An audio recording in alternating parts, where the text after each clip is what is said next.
So would you say it's important for people to actually go in and study film and animation in colleges, or would you think it's better to get like more practical experience and just kind of go out and into the world and into these different film locations? I've seen it happen both ways. From what I just described, I obviously didn't have any animation exposure until I was 30 years old and got that job at Feature Animation. That said, I've worked with people who have animation undergrad degrees. I work with animators who don't have an animation degree. So it can work both ways. Right now, what's required in 3D animation requires some schooling.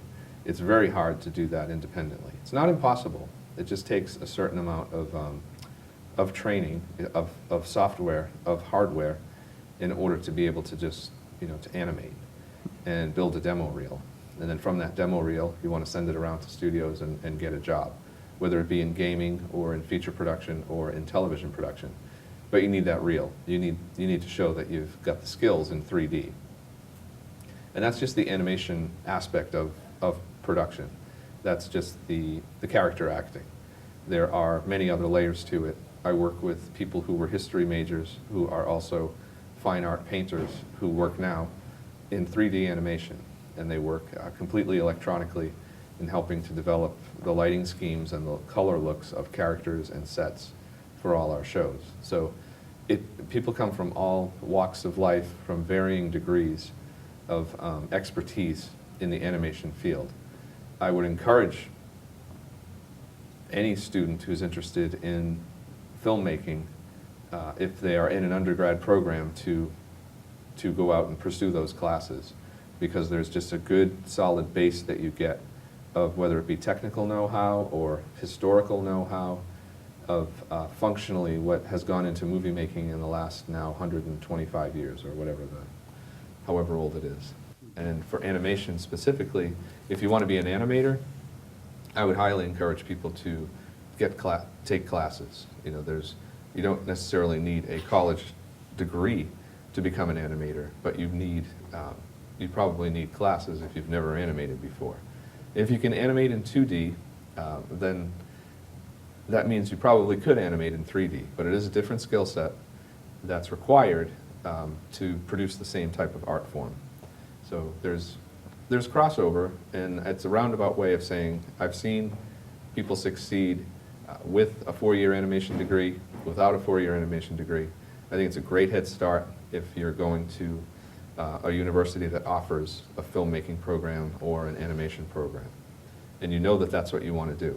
I think part of the puzzle for people in undergrad programs is to figure out, okay, is that really, is that what I want to do? Because as we all know, a lot of the degrees that people leave college with aren't necessarily perfectly applicable in real-world practical job situations. That was a long answer. Well, to say somebody has this knowledge with or without a college degree, and say they have this know-how of how to work everything, how exactly does one stand out to these big companies that are looking for people in an age where someone can make a movie in Savannah and get exposure in Hollywood, where anyone can put anything anywhere on the internet? I think it just depends on the story you're telling. Character development is one of the biggest keys to a successful story. So if you've developed a character that has a unique appeal to it, then whether it's viral video or part of your demo reel or a submission on a DVD to every major studio in California or to every agent in California, it will create a spark. You need to probably send out literally 100 or more submissions in order to get one spark. But you just have to be persistent and network as best you can. That can be network through email, network through online blogs, through LinkedIn, as a lot of people do. It's ask a lot of questions, and again, really, it's be willing to do anything if you're interested in it. And at first, you might have to be willing to do it for free. So get an internship, ask about internships. it's going to get, I believe, harder and harder. It may seem like it's going to get easier because everything's exposed now out on the internet, and just upload it to YouTube and I can, just point people to it. But there's also now a dearth of material for people to sift through. I don't think anyone would disagree, now there's just way too much stuff, and not a lot of it is very good. So how do you find the cream of the crop?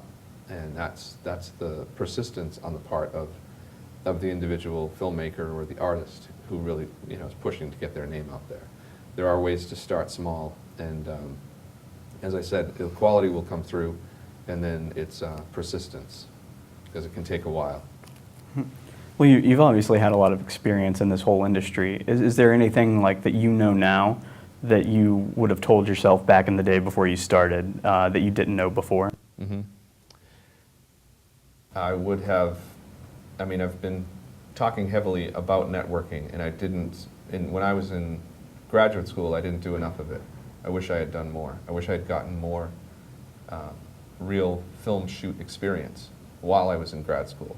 The opportunities were there. I didn't take them for various reasons, and I don't look at it with regret, but I would have done it a little differently. I would have really tried harder to work on specific movie shoots, or work with the director, or even be an assistant to a producer to get that exposure, just to understand, okay, this is an inside look at how these things are done. I interned a lot, but I think I would have been more focused in interning towards the goal of filmmaking, and as opposed to what I did was more of diverse interning, where I worked at a TV station, I worked on a film shoot, and worked for an industrial videographer. So there's, I was probably too broadly based in the focus of interning and networking. I would have been more focused I knew I wanted to work on films, so I should have, in hindsight, I would have worked primarily on films and tried to keep it to that, just to get that, to get more networking done and more experience. So, and I had professors who had film credits, either as writers or producers or show creators, and I had a professor who worked for some PBS shows in New York City, and in hindsight, I would have taken more advantage of those two particular connections. One of the most important things that my experience has taught me is that people need to, success is really based on hard work and determination. So if you're willing to do the hard work and you're determined and as focused as you can be on the task at hand, then success may come. It may come slowly, it may not come in the grand way that you expect, but if you hustle and you keep hustling and you work your butt off and be willing to start off doing anything, then a lot of good things can happen. All right, well, thank you very much. Thank you so much for coming and giving us this interview. My pleasure.